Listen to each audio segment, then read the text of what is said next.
My name is Cheryl Peters, and I've been working on the CAREX project now for more than 10 years in various capacities.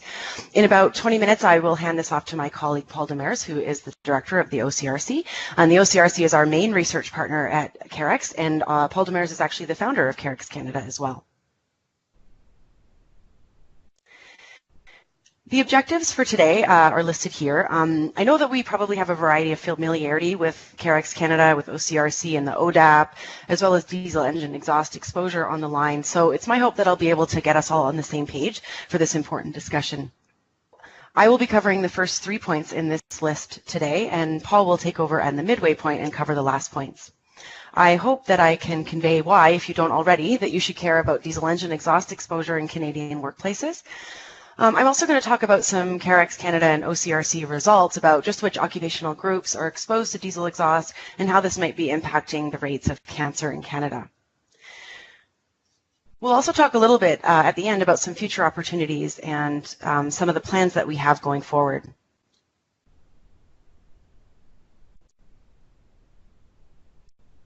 So what is CAREX Canada? We're basically a large research organization spread across several different institutions in Canada, and our goal is to inform efforts to reduce Canadians' exposures to known and suspected carcinogens. In the context of this project, we look to identify what carcinogens Canadians are exposed to both at work and in the community, and today, of course, we're focusing just on the workplace. We're interested in where these exposures occur, and we're also interested in how many people are exposed, so a prevalence of exposure, and also to what extent workers are exposed. So in the context of workplace, this means basically what levels of exposure are people experiencing in the workplace.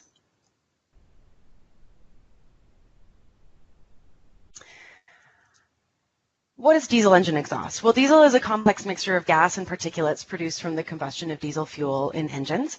The composition of diesel exhaust depends on a number of factors, and these include the type of engine, whether it's heavy or light duty, the type of fuel exactly used, as well as the oil used, sulfur levels, the speed and load of operation, and the emission control systems in place in the different equipment.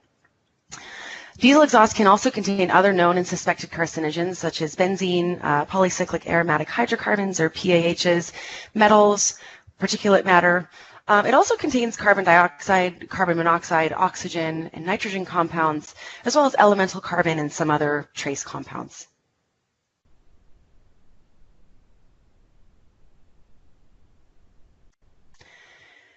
Why are we concerned about diesel exhaust? It's one of those things that sort of everyone's aware of. We see it in and around our homes and in our workplaces, so it's quite common. Well, the reason we're worried about it is some of the health effects. So the main route of exposure for diesel engine exhaust is via inhalation, and so this is basically how it causes most of the health effects that we experience as people. So in 2012, the International Agency for Research on Cancer classified diesel as a known carcinogen as well. So before that, there was some evidence that was linking diesel engine exhaust to lung cancer as well as bladder cancer, but it wasn't until 2012 that actually became accepted as a cause of cancer in humans. In addition to that, though, it's also linked to a number of other non-cancer health outcomes that have been long known as well, such as cardiovascular impacts, as well as respiratory diseases and immunological effects. So it's long been known that diesel can impact people, especially if they have asthma already. It can actually be an exacerbant of that disease. In terms of exposure in the workplace, the main sources that we see are mobile sources, stationary area sources, and stationary point sources. So you'll see we've got some examples there. So mobile sources are the ones that many of us are likely familiar with. So vehicles, large ships, trains, sort of spewing that characteristic black smoke that diesel causes.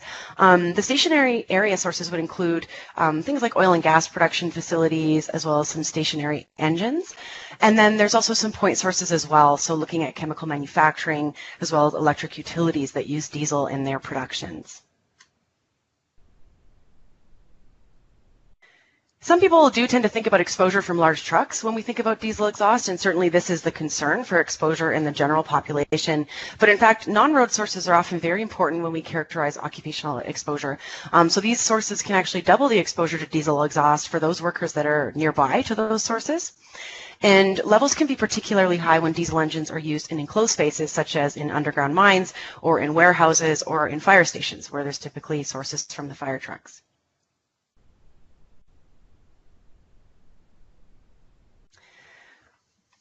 Why is this a concern in Canada? Well, perhaps surprisingly, maybe not to those folks on the line, but about 900,000 Canadians are exposed to diesel engine exhaust at work, according to the CAREX Canada estimates that we've produced in 2014. So this slide here is showing our CAREX results for the prevalence of exposure, or the number of people exposed to diesel engine exhaust in Canada. As I said, about 900,000 workers are expected to be exposed.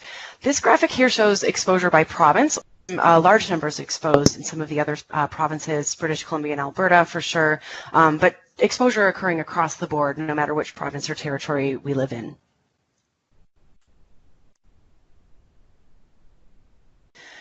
Some of the occupations with the highest number of people exposed, so I'm not really talking here about the extent of their exposure or their level of exposure, but just looking at sheer numbers. So the jobs that we're talking about here, when we think about these groups, well, about half of them are exposed as drivers of some type. And so you can see that the next four largest groups thereafter include heavy equipment operators, material handlers, machinery mechanics, and protective services. So it may or may not be obvious to you, but the largest group there, the drivers, would generally have a lower exposure to diesel exhaust than those who work in a more enclosed environment. So here again, we're just looking at the number of workers exposed. However, we're still not getting a sense here of how the exposure circumstance varies by these different groups, but you can see after transportation, lots of workers exposed in construction, as well as in mining and oil and gas, agriculture, and public administration. And that public administration includes a lot of firefighters, people who are basically employed by governments. Turning over now to some of the levels of exposure. So the majority of workers that make up this 900,000 or so workers are in the low category of exposure. So the low category there is a group of workers is put into that category for one of two reasons. So either they work as drivers in above ground occupations, or they're likely to spend some time near diesel equipment but not necessarily work with it themselves. So what we would characterize as bystander exposure. This also includes workers who just their job takes place near a traffic-related source of diesel exhaust. The moderate exposure category you see there, around 100,000 workers. A group of workers is put in that category if the job involves repair and maintenance of diesel-powered equipment. And then our tiny sliver, but still a lot of people, 16,000 workers in the high category of exposure. This is a group reserved for underground workers, so people who work underground and where there's limited ability to do ventilation. So you'll see here, while low exposure dominates, there's still well over 100,000 workers in those moderate to high categories. So just sort of showing you that even though they look quite small, it's actually quite a large number of people. Dialing in a little bit more on those in the higher exposure group, we can see, since the high exposure category is only assigned to those who typically work underground, that actually most of them work in a mining related industry, perhaps not surprising, as that industry involves a lot of underground work. And indeed, when we pull out the mining industry there, you'll see on the right pie, the pie showing exposure level is quite a bit more skewed to those higher exposures being more important. So we're also identifying here basically a smaller group who is at a higher risk of lung cancer because their exposures are much higher.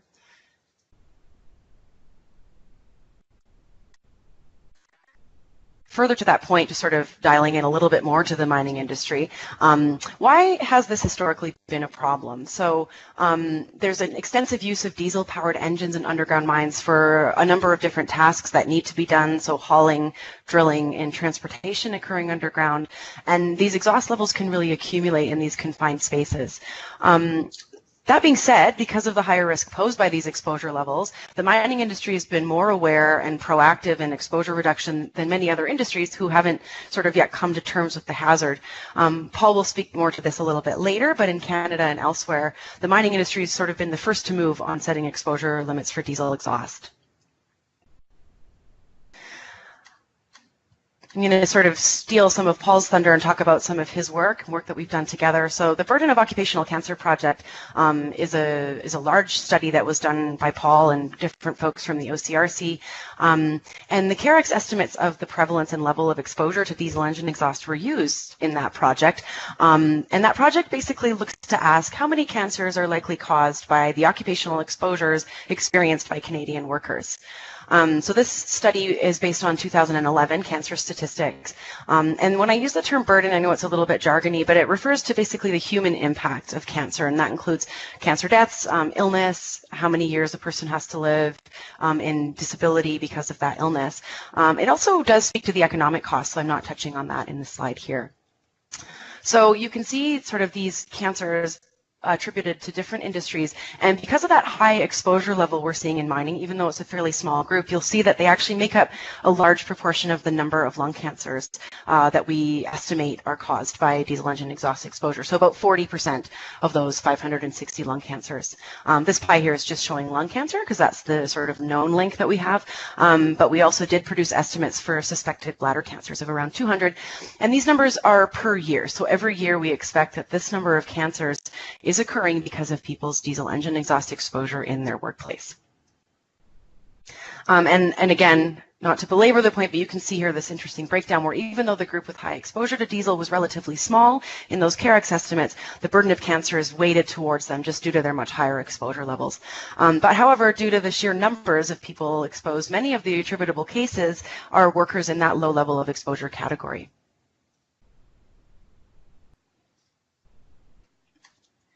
So why are we continuing to grapple with basically an old hazard like diesel engine exhaust? We've known for decades that it can be a problem in the short term, causing many respiratory symptoms and issues, and researchers have long suspected its carcinogenic properties, and those were confirmed in 2012.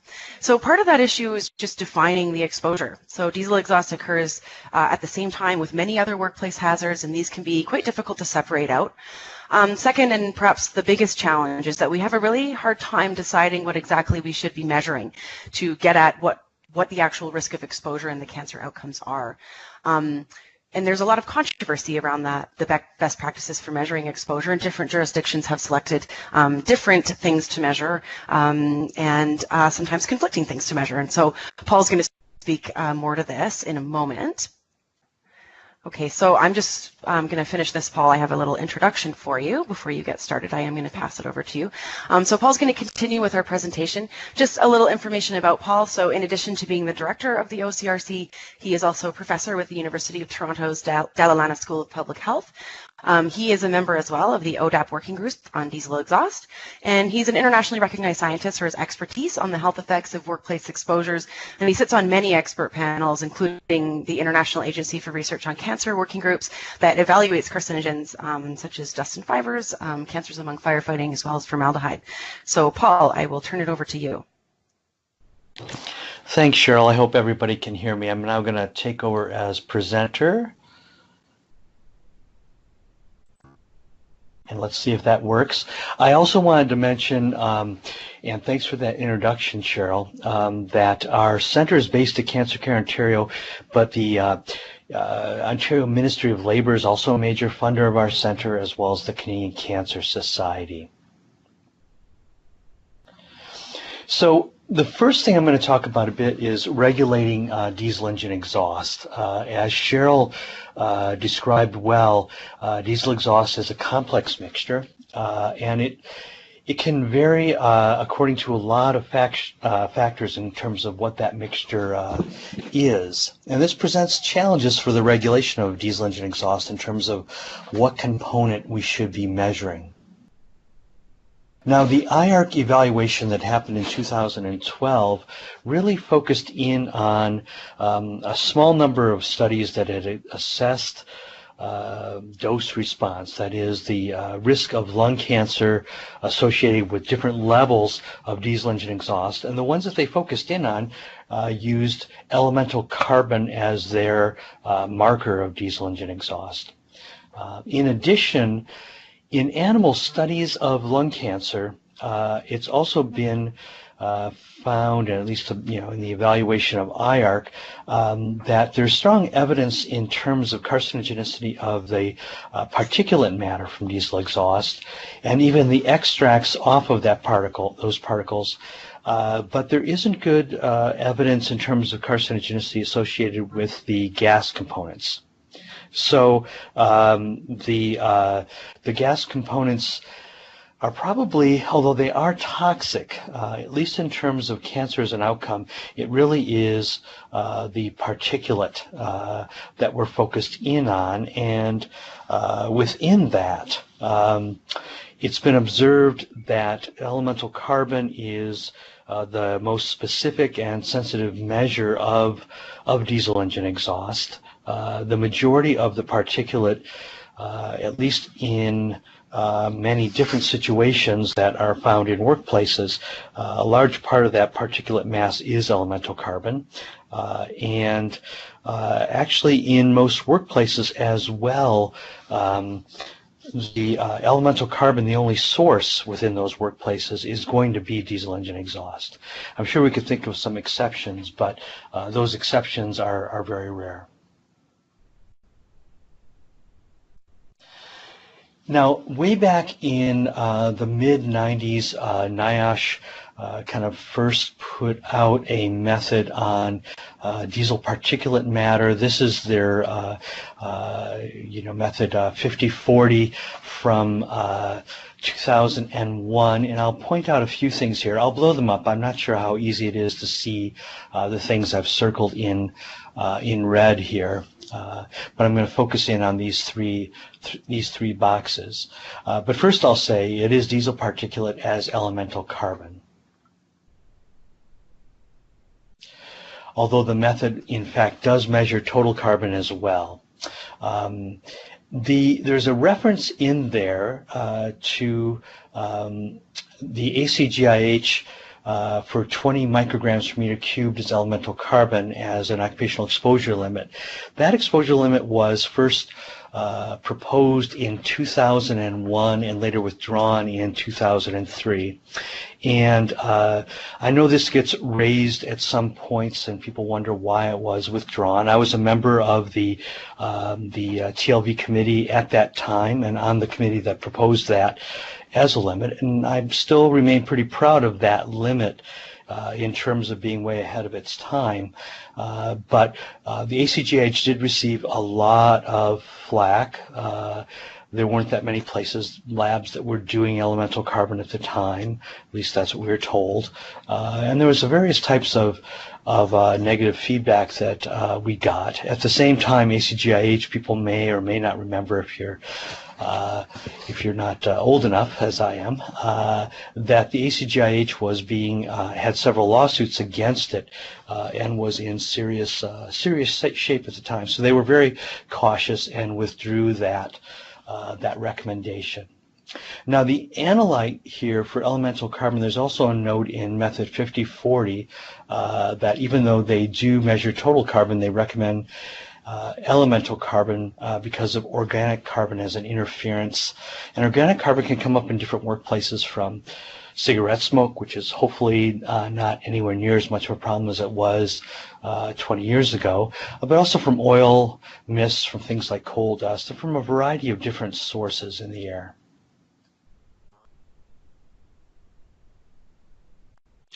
Now, the Mining Safety and Health Administration in the United States was one of the first North American agencies to come out with a recommendation for diesel exhaust that was more specific.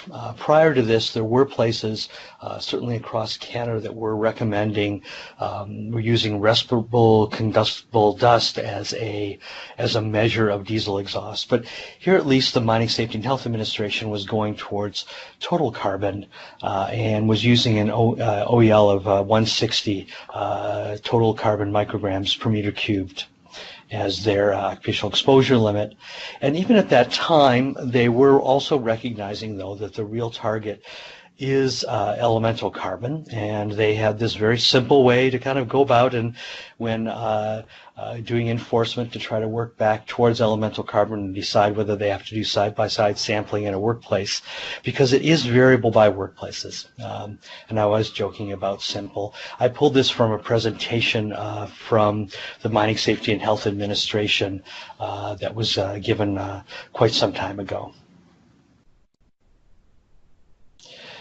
Now, in 2009, just 1 year after that, that regulation in the United States was put forward for mines, the Finnish Institute for Occupational Health actually proposed 20 micrograms per meter cubed, kind of referring back to the ACGIH, but even going further than that in most workplaces, and recommending that the target really should be 5 micrograms per meter cubed as elemental carbon as an occupational exposure limit. Now, these were suggested set points. I don't think they were ever put into effect in terms of an enforceable regulation, but I do think this is kind of shows that people even back 10 years ago were thinking in terms of levels this low.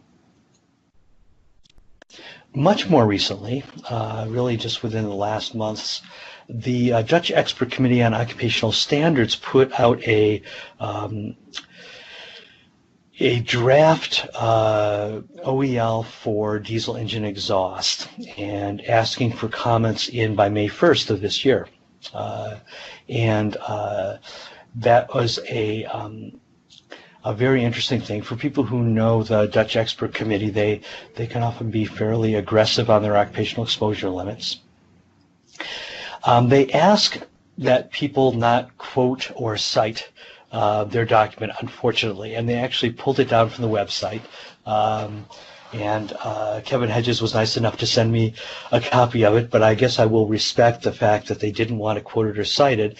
But a lot of it revolved around observations that actually are published in a paper by Roel Vermeulen in 2014, where Roel and colleagues actually did a meta-analysis of those quantitative studies that were all cited by IARC, and in that kind of meta-analysis and that risk assessment, they found that there'd be a lifetime risk of about 4 lung cancer deaths per 1,000 workers if they worked for 40 years at 1 microgram per meter cubed elemental carbon. So a risk at a very, very low level.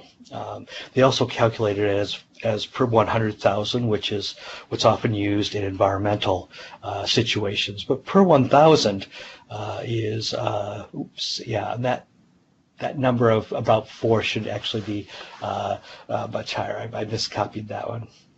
But in fact, that's pretty big impact at 1 microgram per meter cubed, especially when you consider that the ambient urban levels in the Netherlands are right in that range of being 0.4 to 2 micrograms per meter cubed. And that's not so different than urban levels in many places here in Canada.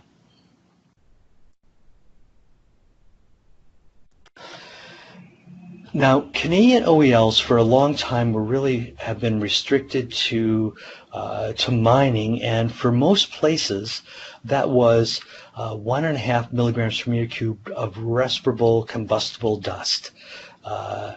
And it was generally restricted to underground mining, but not always. It kind of varied from jurisdiction to jurisdiction. But this stems from recommendations way back in, I believe, 1990, that should be a level. And that's much, much higher than anything that we've been talking about so far. Ontario and Quebec have adopted 400 micrograms per meter cubed of total carbon as their occupational exposure limits, which at least brings them down into the area around where we've been seeing the exposure limit from the Mining Safety and Health Administration of the United States. But until recently, there weren't general workplace occupational exposure limits here in Canada. And that is hopefully going to change quite soon. The Ontario Ministry of Labour has now proposed introducing an occupational exposure limit for diesel particulate matter of 160 micrograms per meter cubed, measured as total carbon. So that's basically to match what has been proposed by MSHA in the United States for mines. This would make Ontario one of the few jurisdictions to introduce an OEL for diesel particulate matter outside of the mining industry, and certainly we would be unique in North America in that way. So it's a major step forward. One thing that wasn't clear, I think, to us when we were looking at the regulation is whether that would then override the previous one for mining, but I presume it would. Now, I just want to talk a little bit about the relationship between some of these measures. Max Debbia, who is at, or Maximilian Debbia, who is at the University of Montreal, has actually done a number of studies now looking at diesel engine exhaust in different settings, and that's very important. We actually still, I think, are a bit lacking of diesel engine measurements in a variety of places, with probably the most measurements actually coming out in mining, but places like construction, where you have relatively few measurements available. But what you see here is some side-by-side measurements that were done in a couple of gold mines here in Canada, by Debbia and colleagues, where they were measuring 190 micrograms per meter cubed of respirable combustible dust, which was roughly equivalent to about half that amount, or at least in side-by-side sampling, if you were to look at elemental carbon, and not so different, let's say, from total carbon. With respirable, all of these things were being looked at in the respirable fraction. Now, their ratio of total carbon to respirable carbon was about 1.6 for personal measurements and 1.3 for ambient measurements. So these are side-by-side measurements where you see that they get higher total as opposed to elemental, which makes sense. The other component being organic carbon. And that's very similar to what was seen by Vermeulen and colleagues when, as part of the diesel exhaust in miners study, which is one of the big studies that really drove the IARC evaluation. That was a kind of a combined effort of the U.S. National Cancer Institute and NIOSH in the United States. And when NIOSH did their measurements, they also got a ratio of about 1.6 with respirable elemental carbon levels being relatively higher, but you also see there that they were still in those mines also measuring organic carbon as well at relatively high levels. So there was organic carbon underground. And that can, in fact, can vary in a lot of workplaces. And I just put up one example here because it's one that we've done here at the Occupational Cancer Research Centre recently, where we went into a number of different fire halls in 2 different seasons around Ontario and took 69 measurements and looked at elemental carbon, organic carbon, and total carbon.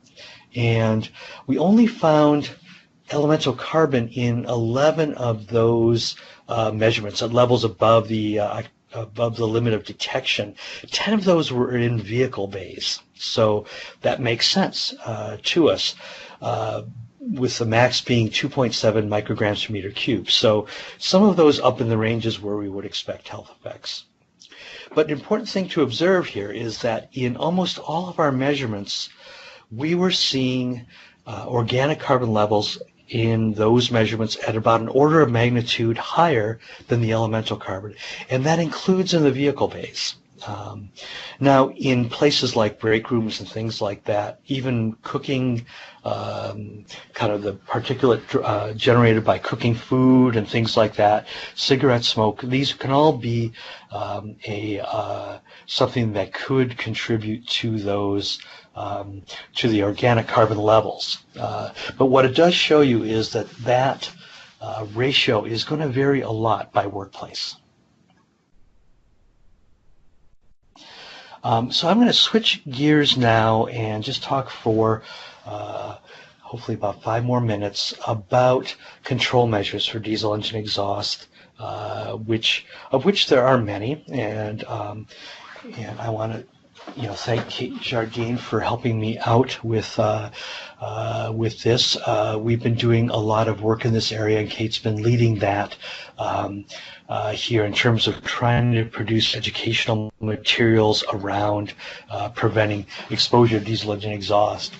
And certainly there are avenues for substitution, the simplest of which is seeking alternative energy sources or replacing old equipment.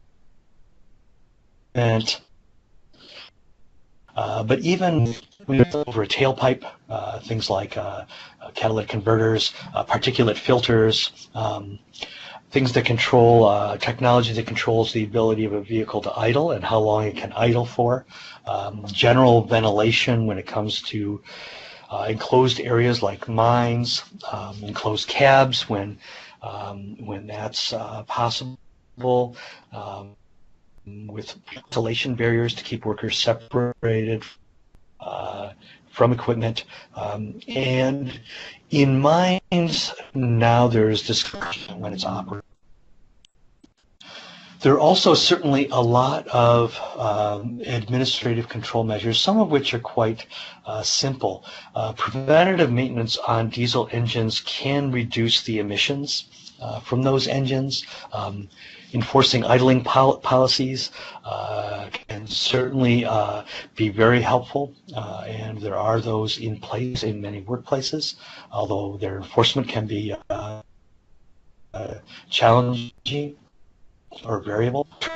Well, those rules are scheduling and site planning, that is trying to make sure that where diesel equipment is, there are less people, and that is an important thing as well. Monitoring emissions, so health and safety representatives can be aware of what those levels are, and even housekeeping, because it's important to remember that things like pHs can pass through the skin. So although our focus has been on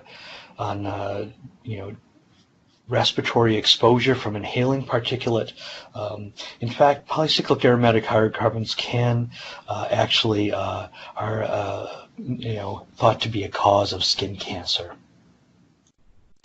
Now, Kate pulled these all together into an infographic, which, if people want to look at it in more detail, I realize this is challenging to look at, especially if you have a small screen, but it is available on our website, and we have two different ones on the website, but the controlling DPM in mining, which is shown here, has some advantages in that if you click on any of these boxes, you get some of the more detailed information will actually pop up. Now, just to explain the organization of this, certainly the color coding is done to kind of match this little hierarchy of controls in the lower left-hand side, and the arrows are to represent the potential documented levels of reduction that can be achieved, with 4 arrows being 100% and 1 arrow being less than 50%, and the other one's been intermediate. Although you can see that really good studies that document the level of reduction are not always available. This is a bit of a blow-up of that same one, so you see that there's some, maybe potentially read the text inside. Things above the line were considered proactive controls, that is, putting them in place prevents the diesel exhaust from getting in the air in the first place. Reactive were basically dealing with the exhaust once it's already in the air. So we tried to look at it in those two different ways, but this gives you a little bit more of a detailed view, and you see things that were basically already on those previous slides, but you'll find much more information if you visit the website. Now, also on the website, you will have a different graphic to display the ways that exposure to diesel from on-road vehicles can be reduced. Slightly different terminology. There is certainly a large overlap in terms of those measures, those control measures, but there are also some differences there. And eventually you'll also see on our website another one for construction, which again will have perhaps some different alternatives. So lots of opportunities there to control exposure. So I'm kind of getting close to wrapping up here. There is certainly a lot more work that needs to be done. I do believe in terms of research, we definitely need more measurement studies to be done. There certainly needs to be a lot more measurements collected in a variety of workplaces where there simply aren't enough really to assess what they are. And if we're going to try to enforce total carbon, that means also looking at what the components of the particulate are in those kind of environments.